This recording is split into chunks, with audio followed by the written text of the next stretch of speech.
Y pues comencemos ya con nuestra reunión. Esta reunión, como saben ustedes, forma parte de una serie de seminarios que se llaman webinarios de invasión paleontológica. Esta es una invasión paleontológica que hacemos al Instituto de Ciencias del Mar y Limnología para mostrar qué es lo que se puede hacer con la investigación paleontológica y cómo se puede unir y relacionar con la investigación de temas actuales. Esta vez nos hace el honor de acompañarnos el doctor Jesús Alvarado. Él es paleontólogo mexicano, egresado por la Facultad de Ciencias, se doctoró en el posgrado de Ciencias Biológicas de la UNAM, también hizo un postdoctorado en la Universidad de Río de Janeiro por parte de CNPq y ahora es investigador en el Instituto de Geología desde el 2007. Él, Jesús Alvarado, ha sido líder de proyectos de prospección paleontológica, de recolecta, conservación y descripción de fauna acuática de México, enfocada principalmente a vertebrados. Él es un gran investigador, él es el curador, aunque no le guste que le digamos así, él es el curador de la Colección Nacional de Paleontología y no solo estudia peces, que es el tema que nos va a presentar hoy, sino que también apoya muchos otros proyectos sobre vertebrados acuáticos. Él además desarrolla un proyecto en la cantera de Tlayúa, en Puebla, y nos va a hablar de este y otros temas. Jesús, si quieres compartir ya tu presentación. Em, y bueno, ¿qué más le puedo decir? Es un rockstar de la paleontología.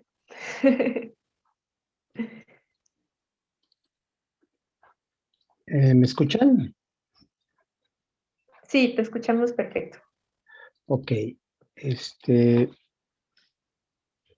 Buenas tardes a todos. Ya me presentó Alejandra. Y antes de iniciar, me gustaría pues, agradecerle a ella y al Instituto de Ciencias del Mar y Limnología, pues por esta invitación a charlarles acerca de lo que es mi labor académica dentro de la UNAM.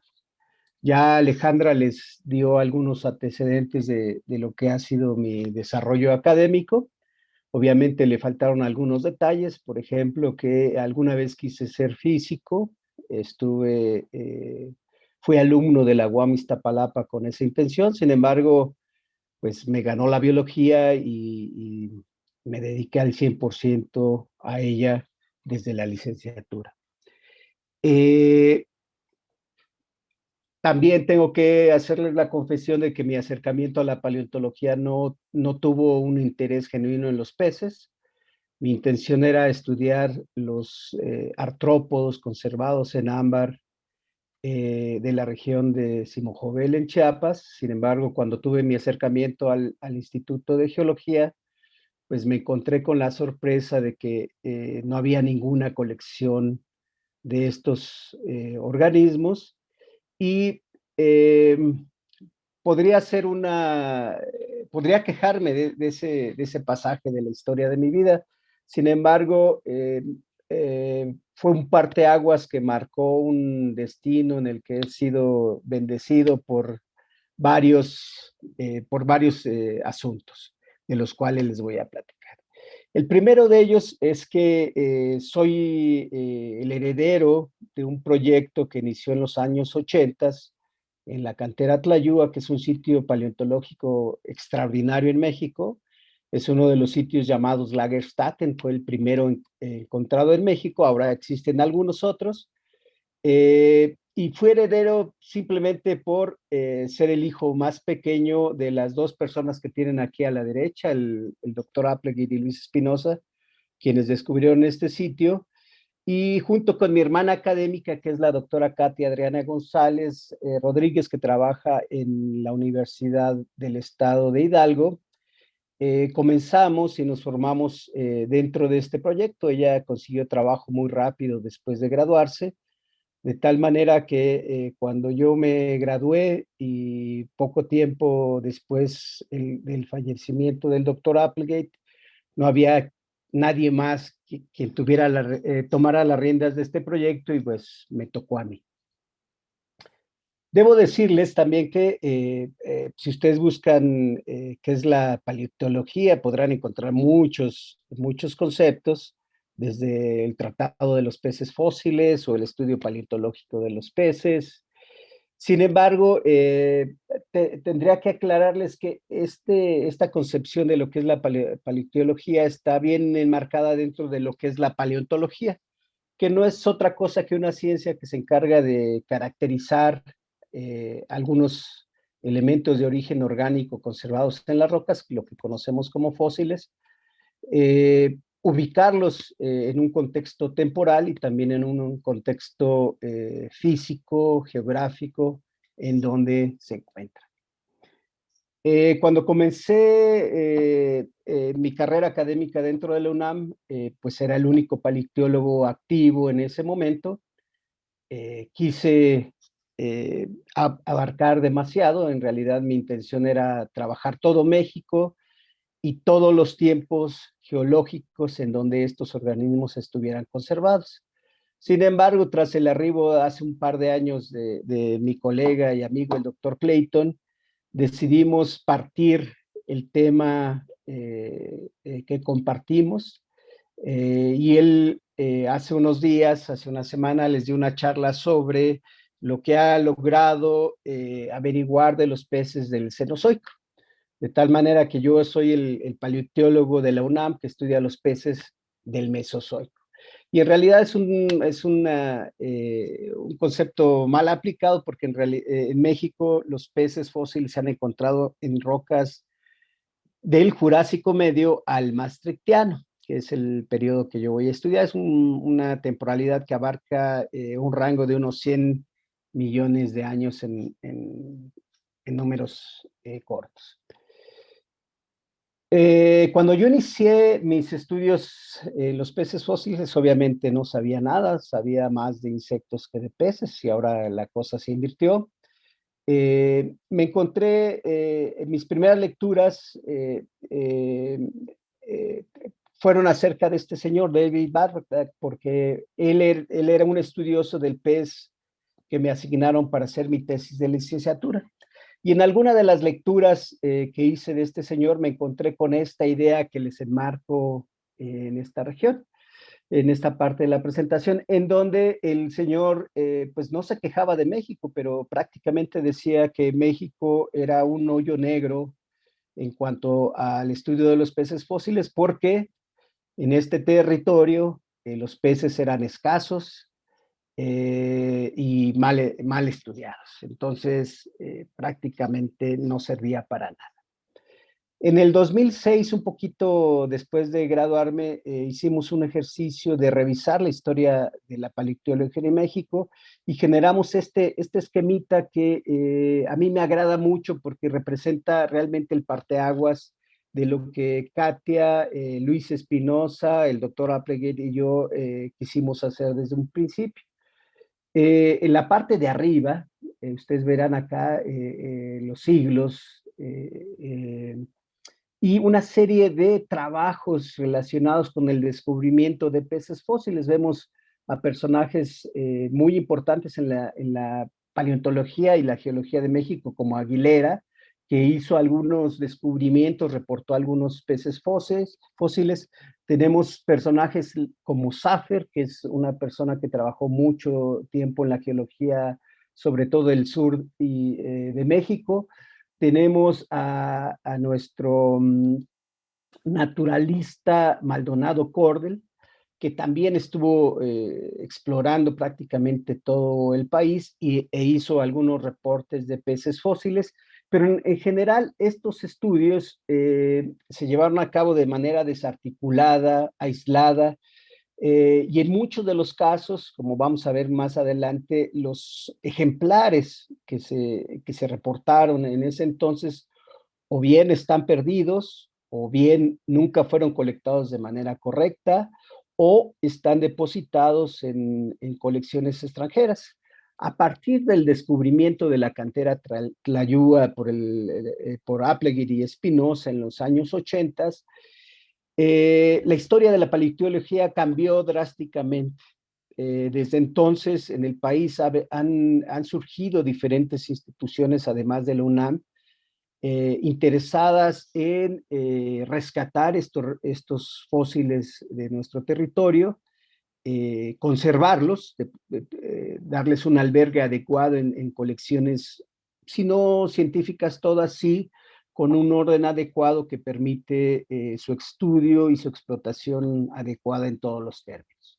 Tenemos, por ejemplo, algunas instituciones universitarias, como la Universidad de San Luis Potosí, la propia Universidad del Estado de Hidalgo, la propia UNAM, algunas entidades estatales, como es el Museo de Paleontología, que está a cargo del gobierno del estado de Chiapas, y otras entidades que más bien tienen una participación privada más intensa, como es el Museo del Desierto y el Museo de Musquis, ambos en Coahuila. Este es el escenario que yo visualicé en la primera parte de la historia de la paleontología en México. Se conocían escasamente 5 localidades, una en Oaxaca, 2 en San Luis Potosí, 2 en Oaxaca, perdón, y una en Chiapas, que desafortunadamente nunca se pudo ubicar, es una localidad perdida, mal reportada al momento de ser estudiada, y las especies fósiles que se conocían en ese entonces, pues eran 6. Aquí no puse las otras 2 porque son pedacitos de hueso que realmente podrían ser cualquier cosa. Este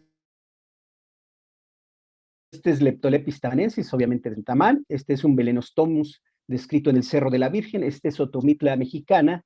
Y este es, este se llama, perdí el nombre, pero bueno, no importa. Estos dos los conocemos simplemente por sus dibujos. Fueron llevados, los ejemplares fueron llevados a Alemania, donde aparentemente se perdieron en los bombardeos de la Segunda Guerra Mundial. Leptolepis tamanensis está depositado en un museo de Estados Unidos, y Primnetes longiventer, que es este otro, está depositado en el Museo de Nueva York. Cuando fue descubierta la cantera Tlayúa, comenzó la historia más bonita de la paleontología en México. Se sumaron esfuerzos institucionales y esfuerzos de personas no preparadas del campo mexicano, que realmente estaban buscando cómo sobrevivir, y descubrieron este sitio donde salían rocas calizas bastante resistentes con colores bonitos. Este señor, que es el descubridor de la cantera, el señor Aranguti, nunca se desanimó en intentar llamar la atención de las personas adecuadas que le pudieran dar valor a estos objetos. Después de 30 años de andar vagando por los territorios poblanos, hablando con reporteros, con políticos, con autoridades municipales, estatales, finalmente tuvo la visita del doctor Applegate, quien le dijo que tenía en sus manos un verdadero tesoro, y los dos acordaron una serie de convenios que hasta hoy la universidad y la propia familia Aranguti han honrado, y se ha mantenido el esfuerzo de donación de estos objetos a la Colección Nacional de Paleontología, donde se tiene el mayor acervo de esta localidad. Y esta localidad es extraordinaria porque contiene una enorme cantidad de diferentes taxones. Aquí les muestro algunos invertebrados, algunos microfósiles que se han observado. Entre ellos, tal vez los más espectaculares podrían ser estos, que son pepinos de mar. Tlayúa es una de las pocas localidades donde hay pepinos de mar tan completos. Estos organismos realmente se desintegran al momento de morir muy rápidamente, y todas sus partes esqueléticas quedan regadas dentro de los sedimentos. Entonces, encontrar ejemplares así de completos es realmente raro. Esta localidad contiene principalmente fauna marina, pero en ella encontramos elementos continentales, como son plantas, algunos insectos, y algunos rastros de actividades de algunos organismos. Por ejemplo, este que tenemos aquí es el rastro de alimentación de un cangrejito, el paso de algunos gasterópodos por el suelo o las marcas que dejan los gusanos que viven por debajo del nivel del suelo. Este convenio también incluyó la creación de un museo local, un museo que en particular a mí me gustaba mucho, es el Museo Pie de Vaca, nombrado así por otra localidad ahí cercana al sitio, en donde los pobladores pensaban que había pies de vaca impresos en las rocas. Actualmente la UNAM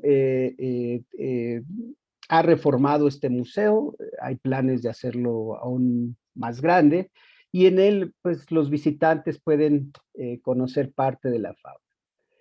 El doctor Applegate y Espinosa formularon una serie de hipótesis en cuanto a la edad y al sitio que permitió la formación de este lugar.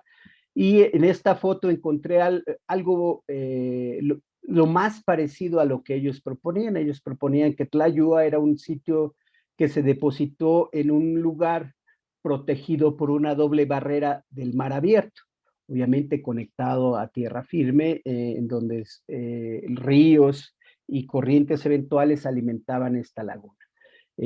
Aquí tenemos un panorama muy similar. Entonces, Tlayúa estaría formándose en este lugar hace cerca de 100 millones de años. Durante mi formación participé en otros quehaceres paleontológicos. Eh, eh, en este caso, muestras de roca de toda la cantera Tlayúa e hicimos una medición de la señal magnética contenida en estas rocas para descubrir cuántos y cuáles inversiones magnéticas estaban registradas en este conjunto de rocas, y descubrimos que estas son las inversiones magnéticas que están registradas en Tlayúa y que estas nos permiten determinar que este conjunto de rocas se depositó hace cerca de 100 millones, hace cerca de 100 millones de años a 105 millones de años. A pesar de ser una localidad de peces, los primeros organismos en ser estudiados formalmente en este lugar son reptiles. También la historia de la paleoherpetología tiene en Tlayúa un episodio que podrían conocer si invitan a Víctor Hugo Reynoso. Cuando terminé mi doctorado, el panorama que yo tenía era que ya se conocían algunos peces fósiles de Tlayúa, ya se habían estudiado. El primero de ellos fue este pez, es un pez ofiópsido, el primero encontrado en América. Y Shelton tardó cerca de 10 años en describirlo, a pesar de que la cantera Tlayúa se descubrió en 1980. Él era realmente un paleontólogo de tiburones y bueno, tuvo que aprender a este grupo de organismos para poderlos estudiar. El segundo es un pececito que honra al lugar, al municipio donde está esta cantera, que es Tepeji, y a la familia Aranguti. Tepejictis arangutorum es un pez picnodonte, es un pez representante de un grupo extinto, que es muy interesante porque siempre se ha vinculado con zonas arrecifales, a pesar de que en Tlayúa no tenemos presencia directa de arrecifes. Esta localidad es quizás el sitio más rico de picnodontes, de diferentes especies de picnodontes en toda América, y a pesar de eso no hemos visto el arrecife. Aquí está la otra especie descrita, es Paquiamia mexicana, es un ámido, es pariente de Amia calva, que aún tenemos presente en el norte de nuestro continente. Y esta foto se las muestro para que ustedes vean algo muy interesante. A pesar de que los peces son muy bonitos y conservan muchos detalles en Tlayúa, hay que prepararlos. Y los primeros intentos por preparar estos organismos fueron muy burdos. Realmente aquí el técnico utilizó eh, eh, herramientas neumáticas que en realidad son como pequeños cinceles que al golpear la roca van desprendiendo los fragmentos de esta, y aquí vemos que realmente él hasta hizo una obra de arte, enmarcó perfectamente este pez, pero si viéramos los detalles del organismo, están realmente dañados. Mi hermana académica ya en ese entonces había descrito dos macrosémidos, que es también un grupo extinto, que se conocía muy bien para el Jurásico, y este fue el primer descubrimiento de estos peces para el Cretácico. Y yo, con todo gusto, le di nombre a un pez, honrando a mi alma mater y a mi compañero y amigo Luis Espinosa. Una Mictis espinosae es el pez de la UNAM de Luis Espinosa, y lo describí como parte de mi tesis de doctorado. Con eso me gradué. El escenario que teníamos para explicar la diversidad de peces fósiles en Tlayúa en ese entonces, al graduarme, era muy simple. Prácticamente todos los grupos que habíamos analizado hasta entonces nos marcaban que estas eran formas originarias de Europa que habían llegado a América gracias al proceso de apertura del mar de Tetis, que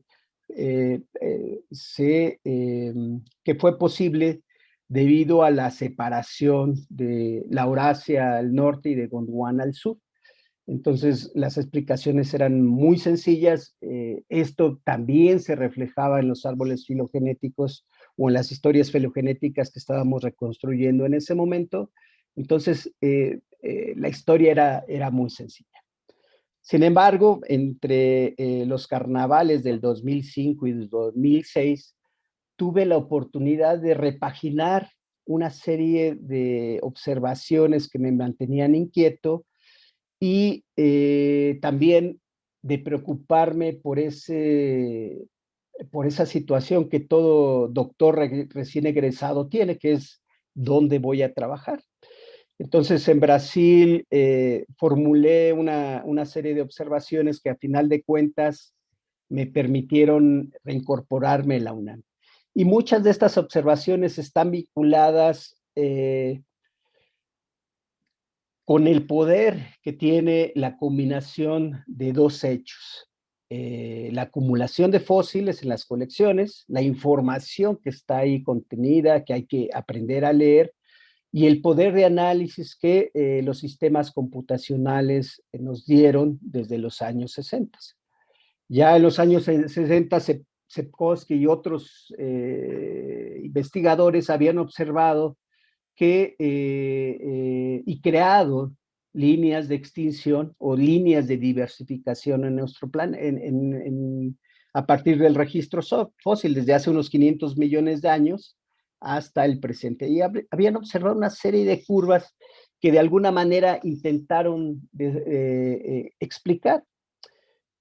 Muchas de las explicaciones estaban vinculadas con eventos catastróficos, con eventos de extinción. Sin embargo, en el 2008, estos señores, un poquito después de que yo me incorporé a la UNAM, me encontré con este trabajo que es realmente un esfuerzo monumental, en donde estos señores generaron un modelo matemático para explicar esas curvas. Y ellos encontraron esta línea roja, que en realidad es la curva o la autopista en la que se mueve la vida en nuestro planeta. Es decir, la vida en nuestro planeta tiene una expresión de esta manera, que hay que explicarla, y esa explicación no tiene otra fuente de información que no sean las fósiles. Así, en México, cuando me acerqué a la UNAM para pedir empleo, pues ofrecí una serie de ideas, y en realidad la única idea en el trasfondo era qué significado tiene México en la explicación de eventos o sucesos como el que nos modelaron en 2008 estos señores. Como ya les dije, cuando llegué a México, pues me quería comer el mundo, me quería comer al menos el territorio mexicano, explorarlo en su totalidad. Me di cuenta que no podía responder estas preguntas si no tenía un buen registro fósil en México. Entonces, ideé una serie de estrategias que me permitieran, al final de cuentas, recabar información para hacer ese trabajo. El primero de ellos fue, obviamente,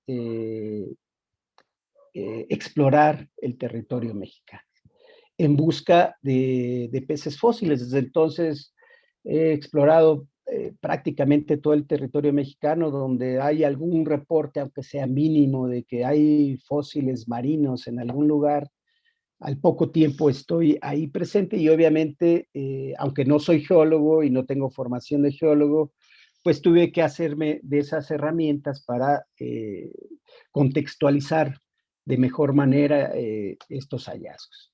Actualmente, en conjunto con las otras personas que trabajan peces fósiles en México, pues tenemos para el Mesozoico o para el Jurásico medio maastrichtiano un panorama que dista mucho a aquel que les mostré en el principio, que tenía 4 localidades. Ahora yo les puedo poner muchas de estas flechas señalando las temporalidades en donde no tenemos una, sino tenemos varias localidades. Entonces, el territorio mexicano realmente se está llenando de sitios paleoictiológicos importantes.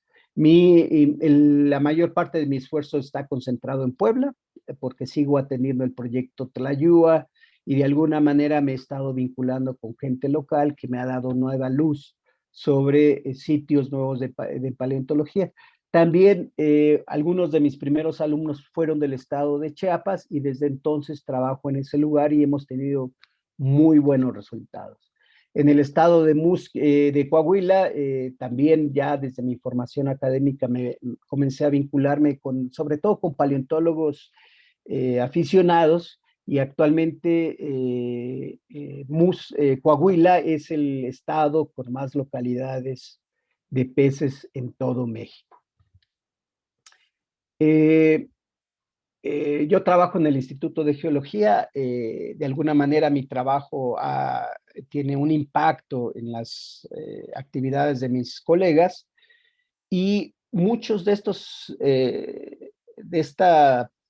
mi participación en esta área se vincula con el hecho de modificar nuestra concepción de la distribución de algunas unidades geológicas. Esto que les voy a contar es algo muy común en nuestro quehacer. Este es un sitio llamado San José de Gracia, que está aquí marcado en esta región, en una zona donde pues hay rocas cenozoicas. Las amarillas en este mapa son rocas, afloramientos de rocas cenozoicas mucho más recientes, además son continentales, y las verdes son rocas mesozoicas, son cretácicas en particular. Aquí tenemos la cantera Tlayúa, que es una localidad del Cretácico inferior. Las del Cretácico superior se pintan generalmente con colores más pálidos. Y entonces encontramos este sitio con peces de edad turoniana.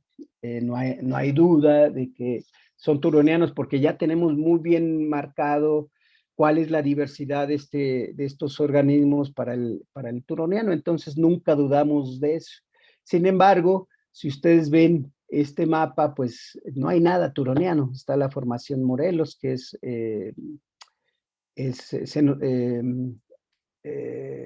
cenomaniana, la Metepec, que es ya mucho más adelante en el Cretácico, y tenemos rocas cuaternarias.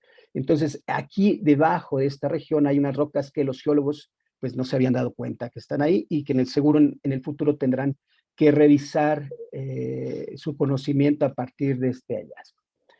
En 2010, en conjunto con diferentes colegas, aquí está mi hermana académica, aquí está Luis Espinosa, este es un colega ya jubilado que trabajaba en la Universidad de Baja California, y mi amigo Héctor Porras, que en realidad éramos, se puede decir que los líderes, los encargados de colectar y conservar estos fósiles, y también una serie de alumnos que pronto se vieron atraídos a los quehaceres que teníamos. Formamos la primera escuela paleontológica en México, cerca de 200 años después de que los paleontólogos europeos y americanos habían formado sus sociedades científicas.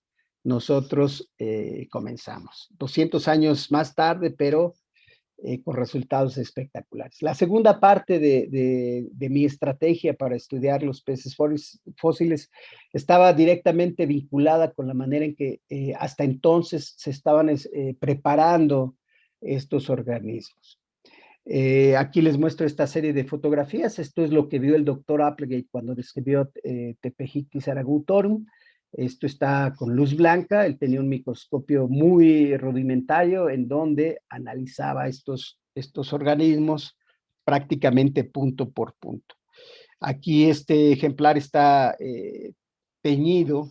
Bueno, en esta foto el ejemplar está cubierto con una capa de polvo muy finita de magnesio, y podemos ver que hay un contraste realmente profundo en la calidad de los rasgos que se observan en los organismos.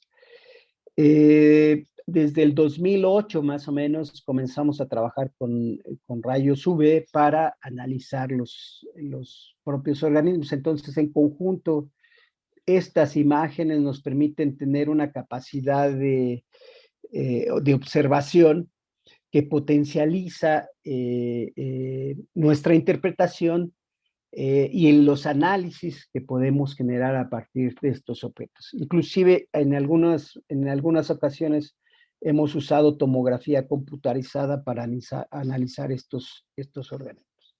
La otra parte estaba vinculada precisamente con estas herramientas nos permiten ver prácticamente todos los detalles de estos organismos. Si comparamos este esquema que se hizo de este pez con los primeros esquemas que les mostré de hace 100 años, pues dista mucho, y en este caso observamos realmente todo lo conservado en el pez. Una vez resueltas estas tareas, pues no puedo resolver aún las grandes interrogantes que me planteé sobre el significado real de la paleontología en el contexto mundial. Me di a la tarea de comenzar a hacer los trabajos de diversidad desde donde deben comenzar, desde la taxonomía alfa. Y desde el 2007 para acá llevo 13 años describiendo peces fósiles.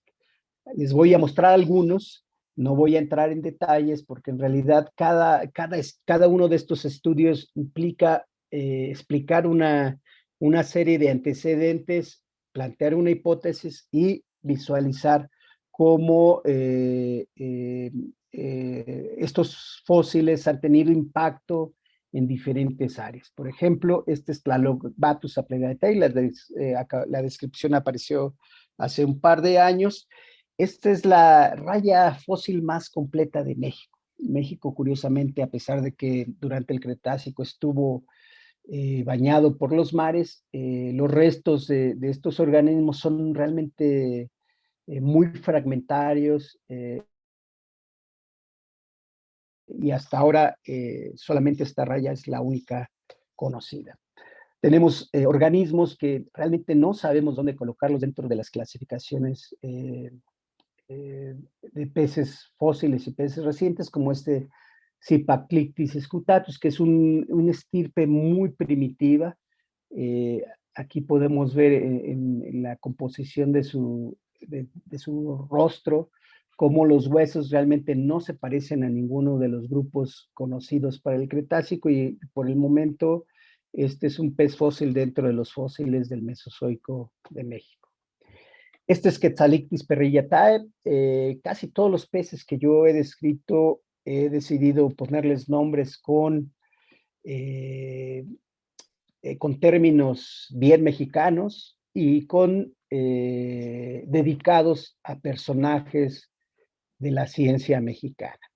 En este caso, Perrillatae está dedicado a la doctora Perrillat, quien de alguna manera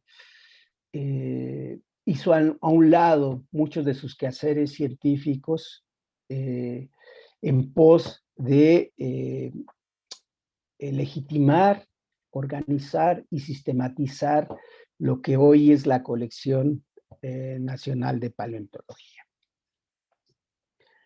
Tenemos a este Michin Cernay, que es uno de los, uno de los ejemplares que preparé durante mi doctorado.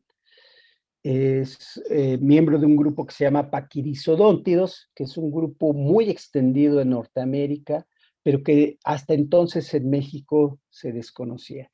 Y aquí podemos ver la calidad de conservación de Tlayúa que puede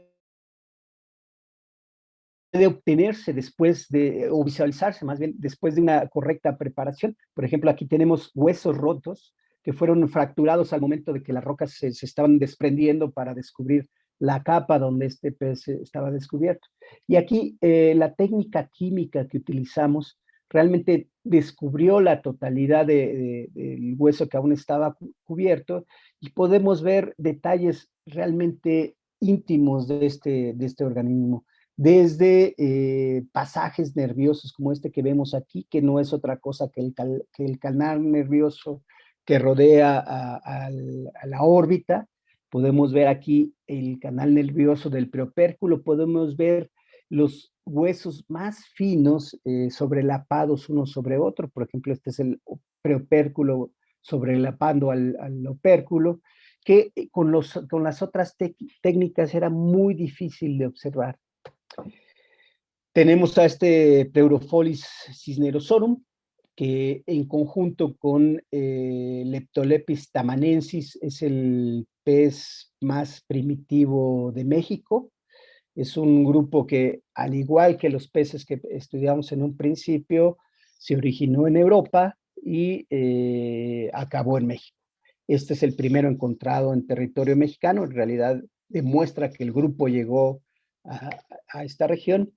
Y tenemos también una serie de peces que aún no termina su estudio, que son muy parecidos a los peces pipa de la actualidad. De hecho, la gente que los colecta los conoce como los peces pipa. Aquí tenemos, estos dos son de Tlayúa. Tenemos uno muy grácil con el rostro, en el rostro tenemos que la mandíbula superior e inferior son igualmente largas. En el cuerpo, si pudiéramos contar las escamas, tiene varias líneas de escamas. Y tenemos este otro que es Ventífer, que a diferencia de este tiene una mandíbula inferior muy robusta en forma de triángulo y un rostro también relativamente corto. Y en el cuerpo tenemos una hilera de escamas solamente. Ese grupo, en particular Ventífer, se pensaba que era un grupo restringido para el Cretácico, solamente se conocía en la parte sur del continente, en Sudamérica, en Venezuela, en Colombia, en Brasil e inclusive en Australia.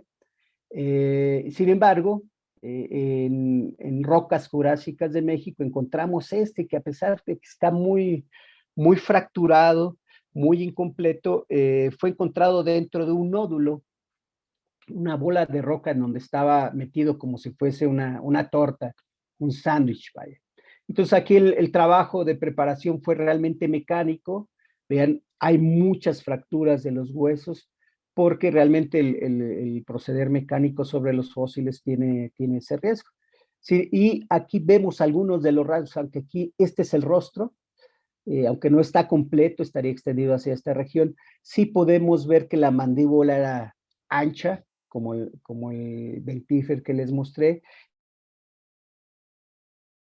y que el cuerpo tiene una sola hilera de escamas cubriendo sus partes laterales. Eso nos permitió reconocer que es el primer Ventífer. Este hallazgo extiende la distribución de este grupo 50 millones de años en el pasado, y en este caso honra al doctor Ferrugía, que es un paleontólogo de vertebrados muy importante en México.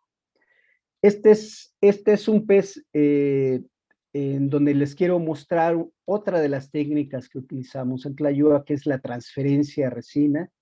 Este pez yo lo colecté directamente en la cantera Tlayuda, no era otra cosa que una impresión en la roca con unos cuantos pedazos de hueso. Cuando vi la forma del rostro y de las aletas muy largas y de las costillas también muy largas, me di cuenta que era algo que no conocíamos, lo traje al laboratorio, impregné esa superficie con resina y ahí procedí a disolver el resto de la roca, de tal manera que ahora este fósil es una impresión en positivo sobre resina con algunos cuantos pedazos de hueso.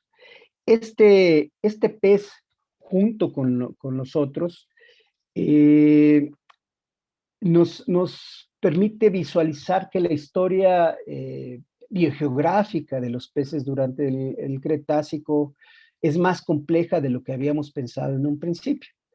Eh, no solamente hay peces que vienen de Europa o que llegaron de Europa a América a ocupar los espacios que se venían abriendo, sino una vez abiertos los espacios, la propia América fue cuna, fue sitio de diversificación de algunos grupos y muchos de estos se distribuyeron al resto del mundo. Entonces, es una de los aportes de mi trabajo. Aquí les voy a mostrar tal vez una historia muy propia de los mexicanos. Está relacionada con un grupo que se llama semionotiformes, que no son otra cosa que peces rechonchitos con escamas ganoides que se conocen muy bien para el Triásico y el Jurásico de Norteamérica, de Estados Unidos principalmente, y de Europa. Hace algunos años este investigador Lionel Cava comenzó a estudiar estos grupos en Tailandia y encontró algunas formas menos rechonchas que las jurásicas, un poquito más alargadas, y con una serie de cambios en el rostro que de alguna manera le permitían o le permitieron arrojar esta hipótesis filogenética en donde los semionotiformes, formas gorditas del Jurásico, del Triásico, le dieron origen a formas gráciles y longirrostrinas eh, que aparecieron a partir del Cretácico, que incluyen al Episosteus osseus, que es nuestro peje lagarto de Tabasco. Entonces, él hipotetizó esto y en México realmente hemos tenido un aporte importante al, a, a, este, a esta historia evolutiva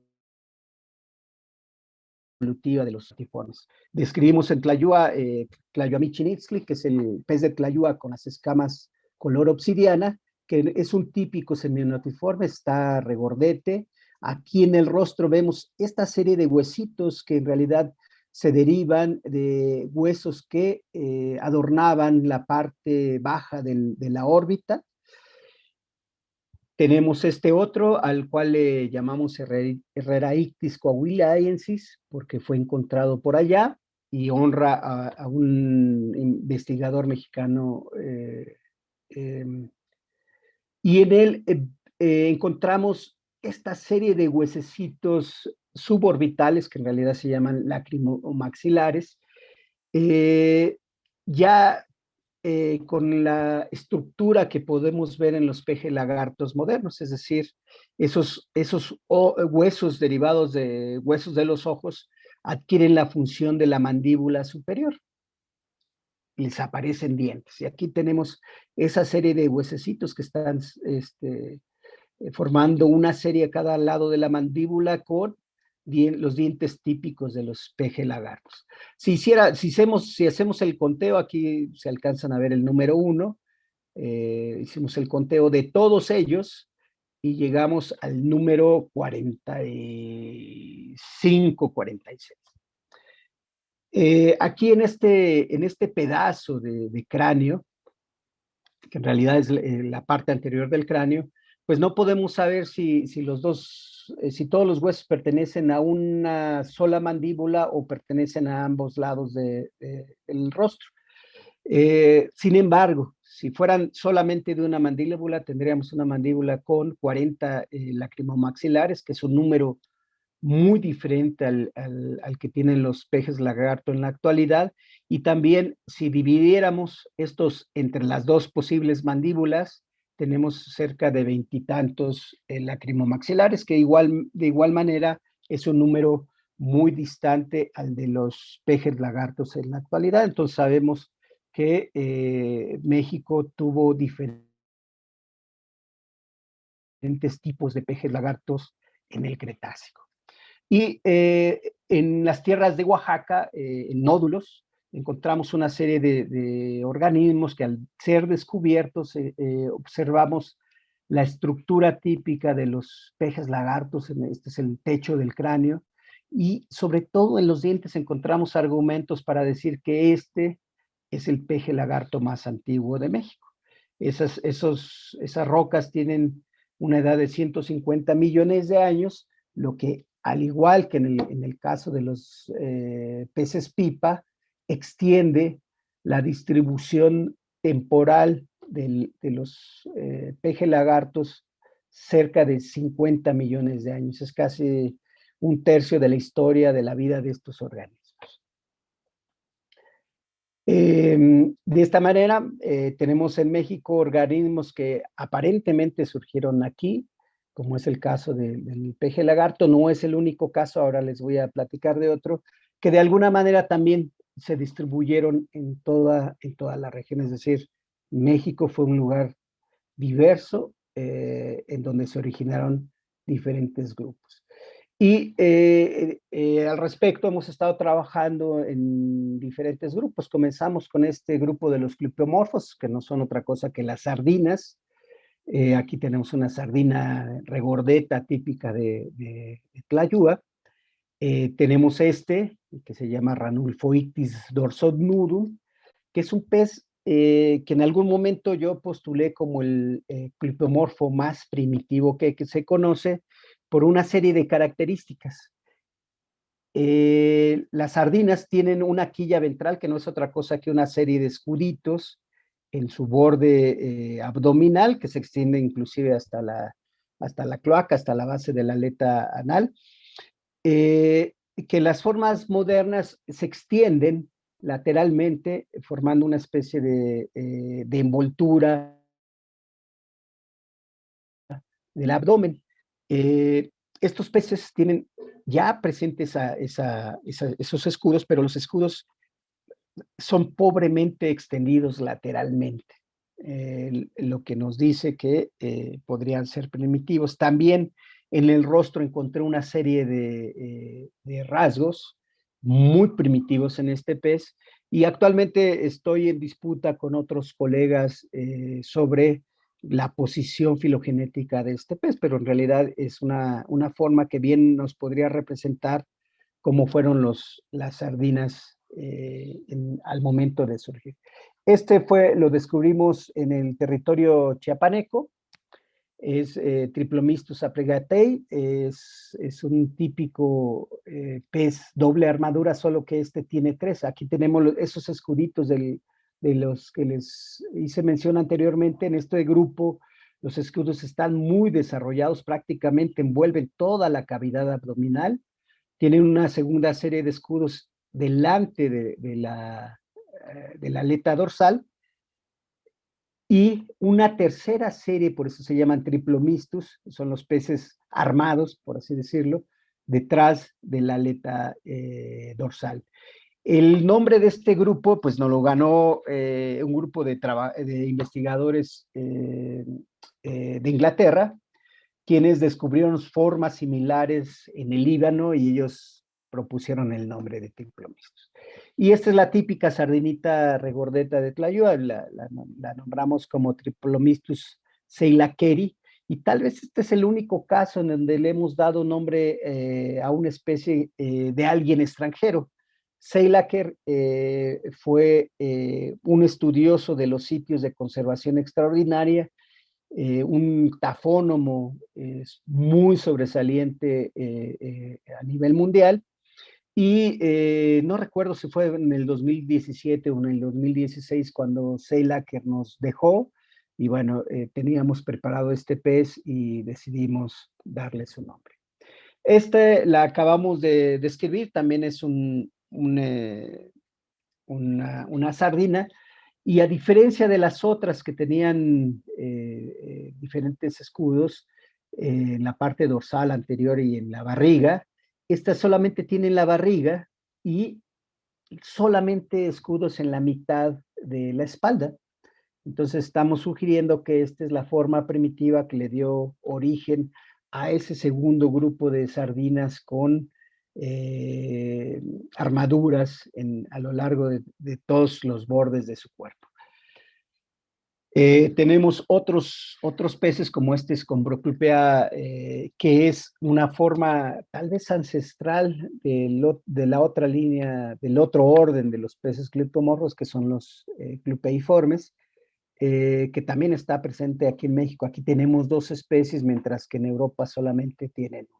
Entonces eso demuestra que América fue realmente un sitio importante para el surgimiento de las sardinas en nuestro planeta. Y bueno, si mi hipótesis es correcta, las sardinas tienen origen mexicano. Este grupo está muy bien representado en México, al igual que los pignodontes. México es el territorio en toda América donde hay más clupeiformes fósiles por estudiar. Entonces, es un sitio fundamental para todos aquellos que quieran estudiar este grupo, conocer el registro fósil de México. Aquí tenemos uno, este fue preparado a mano, a diferencia de los que les mostré anteriormente, donde prácticamente no se ve ningún rasgo antropogénico sobre las rocas. Aquí podemos ver los tallones que le dimos a este pez para descubrirlo de la roca. Le quitamos una capita como de 1 milímetro de grosor y el resultado realmente es espectacular. El tiempo desde que un pez se decide estudiar hasta que está escrito y publicado nos lleva cerca de 2 años de trabajo. El primer paso es la preparación, que en este caso nos llevó varios meses de trabajo. Tenemos otro grupo que empezamos a estudiar, que esperamos que tenga resultados similares a los grupos anteriores, que es el de los elopomorfos o tarpones. Y por el momento solamente tenemos esta especie descrita, que es Paelops martinezi, que también lleva el nombre de un paleontólogo del Instituto de Geología. Y aquí tenemos los detalles, fue preparado químicamente, aquí pueden ver el paso del sistema nervioso a través de los canales dentro de los huesos. Este tiene la forma de la mandíbula típica de los celopomorfos, la constitución del cráneo típica de los celopomorfos, y también es una forma basal dentro del grupo. Sin embargo, en Tlayúa tenemos cerca de 3 especies más ya identificadas que esperan su estudio formal y que seguramente una vez que se terminen estos trabajos nos podrán decir cuál fue el rol del territorio y mexicano en la evolución de este grupo. Tenemos algunos otros, por ejemplo, les puse esta foto para que vieran qué bonitos se ven y qué detalles tan finos pueden observarse cuando los organismos son preparados y estudiados con propiedad. Esta foto fue tomada con luz UV, no es cualquier luz ultravioleta, a veces hay que combinar diferentes técnicas fotográficas para lograr resultados como este. Este grupo es importante porque es un grupo que se diversifica mucho a partir del Cretácico. Y, por ejemplo, en la actualidad tenemos en los bagres, a sus parientes quizás más exitosos, han invadido prácticamente todo el mundo. Y aquí, a pesar de que ustedes lo vean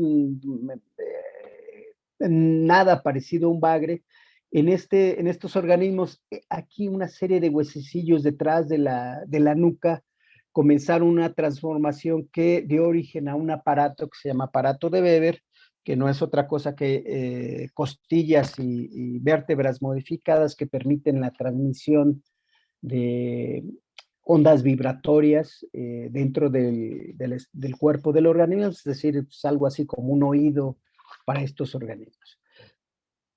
El primero que describimos le pusimos Sapherictis chiapanensis, es un pez que encontramos en Chiapas, tiene cerca de 90 millones de años, y en él ya podemos ver algunas transformaciones en esta región. Cuando fue descrito y fue incluido en el análisis filogenético del grupo al que le corresponde, que son los gonorrinquiformes, pues generó una hipótesis que nadie se esperaba. Este organismo también ocupó una posición cerca de la base de este grupo. En Tlayúa tenemos formas gigantes parecidas a estos. Estas no han sido estudiadas, tal vez sean los gonorrínquidos más grandes que se conozcan o que hayan existido alguna vez. Estos ejemplares tienen una longitud de 1,5 metros, lo que complica su estudio y su preparación en el laboratorio. Aquí tenemos uno muy chiquitito, aquí arriba ustedes tienen la escala en milímetros, es decir, la cabeza de este ejemplar es de cerca de un poquito más de 1 centímetro. Aquí ustedes pueden ver un amontonamiento de huesecillos que son los arcos neurales de las últimas vértebras que en este caso se dislocaron de la cabeza de este pez. Entonces, también estos estudios están en proceso. Y otro de los grupos donde nos hemos concentrado debido a la llegada de estudiantes interesantes es el de los aulopiformes, que es un grupo relacionado con los peces lagarto o lizard fishes de la actualidad, que son peces de aguas profundas y de zonas arrecifales. En este caso, en México tenemos una serie de peces muy largos, parecen peces pipa. El primero que describimos se llama Rhicodercetis regio, proviene de las canteras de Vallecillo con mi colega Alberto Blanco, y le pusimos regio porque él es de Monterrey. El segundo viene de las canteras de Musquis en Coahuila, se llama Apidopleurus kikapú, le pusimos ese nombre porque ahí habitan los últimos nativos gringos o norteamericanos que decidieron pasarse al territorio mexicano en aquellos episodios de indios y vaqueros de la historia norteamericana. El gobierno de México les dio protección y desde entonces habitan esta región, que es donde están las canteras donde estos fósiles se extraen. Este pececito en particular revivió tuvo implicaciones en la taxonomía del grupo, revivió este género que alguna vez fue negado, porque la especie tipo con la que fue descrito, que es este ejemplar que está aquí, alguna vez dijeron que sus escamas eran las de los peces pipa que les acabo de mostrar, que aquí se las estoy poniendo. De hecho, aquí ustedes pueden ver que todo el cuerpo está cubierto por esas escamas. Entonces, en este ejemplar encontraron un pedazo del cuerpo,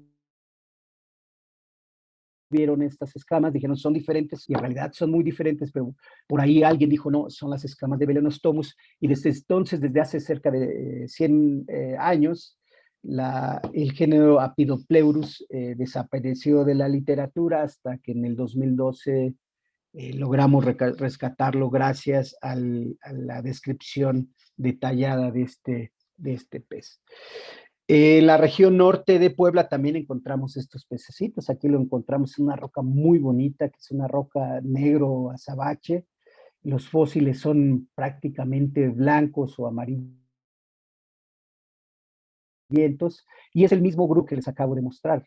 En este caso le pusimos Totonacus porque está en el territorio Totonaca, en la Sierra Norte de Puebla, el sitio donde fue colectado, y de hecho acaba de aparecer esta publicación. Tenemos también otros grupos, este es de Chiapas, este es también un pez pipa, es muy bonito, se diferencia de cualquier otro pez pipa porque su aleta dorsal y anal de alguna manera encuentran soporte en el cuerpo, alargando uno de sus últimos huesos de soporte o pterigióforos hacia adelante. Ningún otro pez del grupo tiene esa cualidad y en breve la publicación de este pez aparecerá. Tenemos versiones cortas de ese grupo, que son los encodóntidos. Tenemos Unicachictis multidentata, que si lo viéramos tiene muchos dientes en el hocico y por eso recibió ese nombre. Este pez que honra a un colega chiapaneco, impulsor del establecimiento del Museo de Paleontología en Tuxtla Gutiérrez, que es Javier Avendaño, y también estas formas acaban de ser prácticamente descritas por mi alumno. Y tenemos formas intermedias, que no son ni tan chatas, pero tampoco son tan largas, que tienen rostros ya alargados, pero no en extremo. Este también es una especie nueva que acaba de ser publicada y fue llamada Coitecus por los coitecos o los nativos de Ocosocuautla, que es el sitio en donde están las canteras donde estos organismos son colectados. En particular, tengo un retraso en el estudio de este grupo que estoy haciendo con un colega danés que ya es de mayor edad, que él llegó a México intentando encontrar estos organismos. Parece que los encontró en Tlayúa, sin embargo, su regreso al territorio mexicano no ha sido posible. Estos peces todavía están esperando ser descritos. Unos son muy pequeñitos. Este es prácticamente un alevino, lo pueden ver porque las vértebras todavía no están bien osificadas, pero ya empezamos a encontrar ejemplares mayores que posiblemente pertenezcan a este grupo y que tal vez el aborden y el último es el de los peces más recientes o acantomorfos, los peces con aletas con espinas.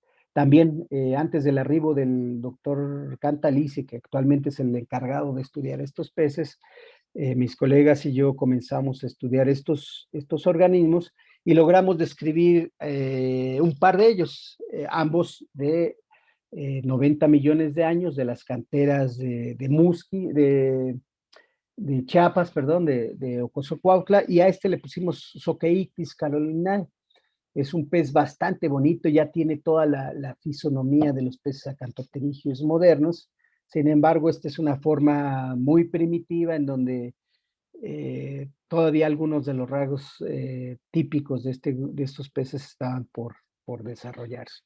Tenemos otro que es el pez mariposa de los maya, que es un pez muy chiquito. Si ven, aquí está la escala, será de unos 3, 4 centímetros de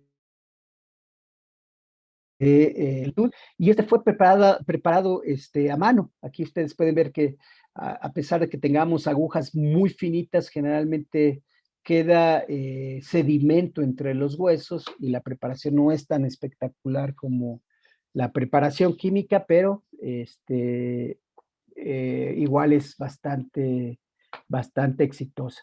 Las formas semejantes a estos organismos son encontradas sobre todo en el Líbano, al otro lado del mar de Tetis, y también su inclusión en análisis filogenéticos nos podrían contar de una mejor manera cómo el territorio mexicano influyó en la diversificación de estos organismos. Y como plus, y más que como un deseo nacido del fondo de mi corazón, me he visto obligado, por invitación de alumnos interesados, a estudiar reptiles marinos. Este ejemplar fue colectado en los años 80 allá en Durango. Estuvo, es el ejemplar ictiosaurio más completo que hasta hace unos años se conocía en el territorio mexicano. Y sin embargo, la falta de especialistas o de paleontólogos dedicados a estos grupos no permitió su estudio en forma. En realidad fue colectado y fue llevado a los museos. Mucho tiempo estuvo exhibido en el Museo de Ciprés, allá en el centro de la ciudad. Y también en algún tiempo estuvo exhibido en el Museo de Geología cuando se exhibían fósiles de la colección por nuestros pasillos. Hace un par de años con Barriento Lara, que es uno de mis estudiantes de doctorado, decidimos dar el estudio de estos organismos mexicanos y acaba de salir este ejemplar bajo el nombre de Aquetzalcoatl Carranzae, que también honra un paleontólogo de vertebrados importante en México. Y con pues hemos dado una serie de pasos para estudiar otros organismos marinos. Aquí también hemos abordado el estudio de los cocodrilos marinos, los meteorrínquidos y talatozúquidos, también del Jurásico, en particular es del estado de Oaxaca, y si ustedes ven, la conservación es realmente extraordinaria.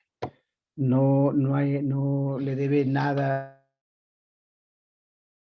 a las mejores localidades, y en particular se llama Maledictosuchus nujibihanan, porque quien lo describió decía que fue una colega española, dijo que este cocodrilo tenía el aspecto de maldito, y en él tenemos que el paladar tiene esta forma típica de doble E, que solamente se ha encontrado en la especie española y en la mexicana. Y de igual manera que los peces y que los ictiosaurios nos cuentan una historia de que esta región de México estuvo conectada con la parte este y oeste de Europa, y eso nos los cuentan los fósiles que vinieron arribando y ahora encontramos como fósiles. Hemos colectado pliosáuridos en algunas localidades, este es también del territorio oaxaqueño. En particular, estos son organismos tan grandes que es difícil encontrarlos completos. Aquí esta aletita, pues no sabemos siquiera si es de la aleta anterior o de la posterior. Todos los huesos fueron colectados en un sitio, sabemos que son del mismo ejemplar, pero no tenemos elementos suficientes para decidir qué identidad tiene este organismo. Con otro de mis alumnos, que es López Conde, hemos abordado el estudio de las tortugas fósiles, que también durante mucho tiempo estuvieron olvidadas por otros colegas mexicanos, y hemos descrito formas realmente interesantes. Entre ellas tenemos a Notoemis tlaxiacoensis, que es una tortuga de hace 150 millones de años, que es la más antigua que se ha encontrado en territorio mexicano. Forma parte de un grupo que no que se desarrolló en Europa, sino que se desarrolló en el territorio sudamericano. Tenemos esta Desmatoquelis, que a diferencia de Notoemis, que es una tortuga realmente pequeñita, esta tendrá cerca de 1,20 m de longitud su caparazón, y que aquí, bueno, fue conferida a la especie Desmatoquelis slowi, que es una especie ya conocida en Estados Unidos para el campaniano, que es la edad, para el campaniano, que es la edad de estas rocas allá en Musquis. En algún momento yo insistía que podría ser una nueva especie, pero López Conde decidió que no. Y también recientemente publicada una tortuga, esta es continental, que fue encontrada en las minas de carbón, que al igual que el ictiosaurio que les mostré al principio, estuvo olvidada en las gavetas de nuestra colección durante mucho tiempo. Cuando la descubrimos, abriendo cajones en la colección, pues decidimos estudiarla, y en este caso le pusimos el nombre de Palau, que es el municipio donde está esta mina de carbón, donde surgió, y Montellanoy, porque también quisimos honrar a nuestra colega, amiga y paleontóloga Marisol Montellano, perdón. Y también, de alguna manera, me he visto involucrado en el estudio de los mosasaurios.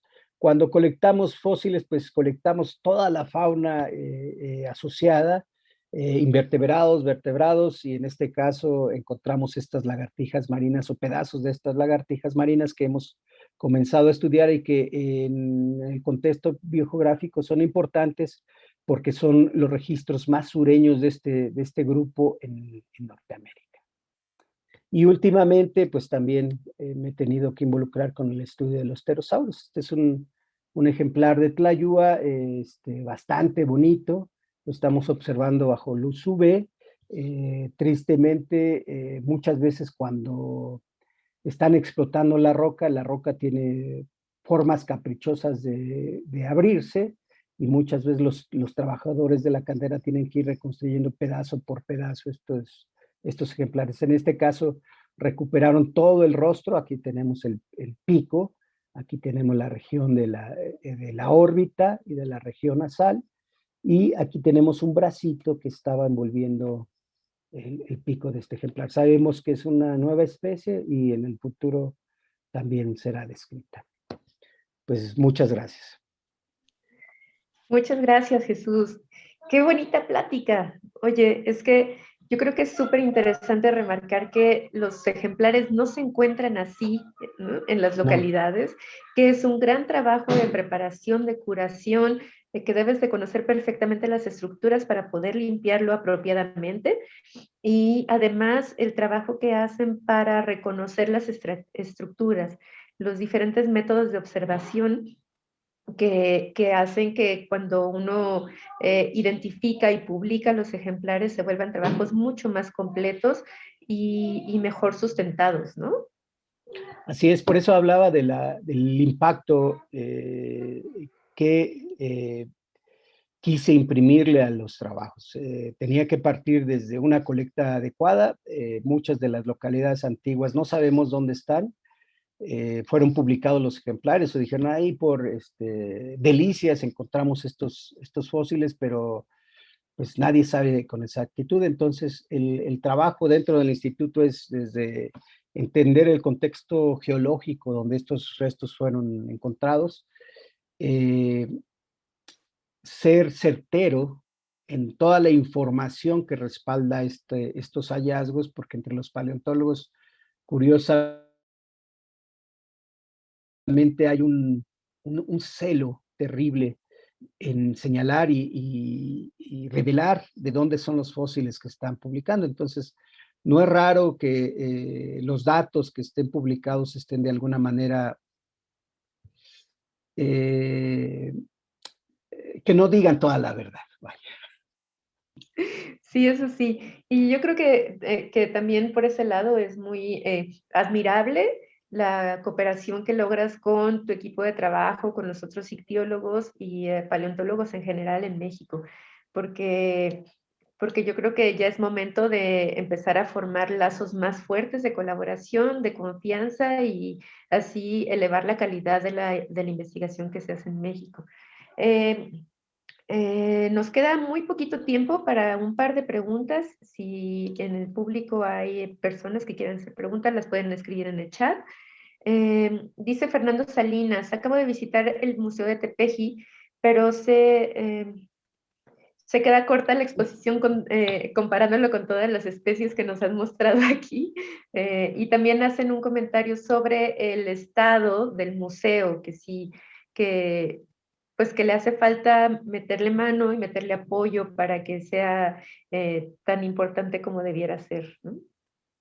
Sí, ahí, bueno, déjame defender el asunto. El museo, en los últimos años se estableció un convenio entre la UNAM y la UAP, con miras precisamente a mejorar la exhibición eh, y la infraestructura del museo, mejorar la calidad de la información que se está presentando, pero tristemente se nos presentó la pandemia y no hemos podido materializar ninguno de los acuerdos a los que se llegaron. Seguramente cuando esto termine, pues yo los invito a que visiten que nos den chance unos 6 meses y visiten el museo después y comparen con el museo que conocían. Es un museo que todos los geólogos y biólogos profesionales o estudiantes de México deberían de conocer. Sí, pues en la Facultad de Ciencias de la UNAM casi que si no lo has visitado no te puedes titular. Así es. Oye, te pregunta Nayeli Lupercio, ¿cómo es la preparación química de los peces? ¿Nos puedes decir muy rápido cómo se hace? Bueno, la preparación química de los peces generalmente se hace con ácidos, pero yo he incursionado inclusive con el uso de algunas otras sustancias y no es otra cosa que eh, aplicar un baño, sumergir los fósiles en alguna sustancia química que tenga una reacción diferencial o significativamente diferente entre lo que es el material que compone el fósil y compone la roca. Entonces, yo he aplicado baños que están dirigidos a disolver el hueso, porque está tan deteriorado que no lo quiero recuperar. Lo que quiero recuperar es la impresión de ese hueso en la roca. Y en otros casos, prefiero disolver la roca para obtener los huesos. Entonces, hay muchas sustancias que se pueden usar para hacer esto y hay realmente tratados que se dedican a eso. Es una cuestión química. En México hemos usado, por ejemplo, en la mayoría de las canteras que tienen estos peces son de naturaleza calcárea. Hemos usado ácido acético, ácido oftálmico, ácidos débiles en realidad, para atacar la roca. Sin embargo, este tipo de preparación es irreversible, entonces si alguien se equivocó en algún momento en la concentración del ácido en el que puso estos peces, pues el pez se va a perder y ya no lo va a recuperar. Entonces, sí, aprender las técnicas de preparación es un arte y de hecho es triste que en México no haya preparadores de fósiles profesionales como en otras regiones del mundo. Tal vez por el estatus propio que tienen los objetos, de que está prohibida la venta, de que no es tan abierto la posesión de estos objetos, pero sí, en el instituto hemos logrado consolidar esa labor y de alguna manera la hemos impregnado, la hemos enseñado a nuestros alumnos con miras a que estos procedimientos se hagan también de manera habitual en otros sitios de trabajo y de estudio. Pues sí. Bueno, pues muchas gracias, Jesús. La verdad es que yo creo que nos quedamos con muchas preguntas todavía, pero ¿dónde te pueden encontrar si quieren que les resuelvas más dudas? Eh, yo vivo en el Instituto de Geología. Ahora estoy en mi casa, obviamente. Mis correos siempre están abiertos. Generalmente respondo todas las preguntas, aunque no me gusten, las respondo. De gente interesada viene a intentar identificar, valorar los objetos fósiles que tienen en la mano. Entonces, no duden que si me escriben les voy a contestar.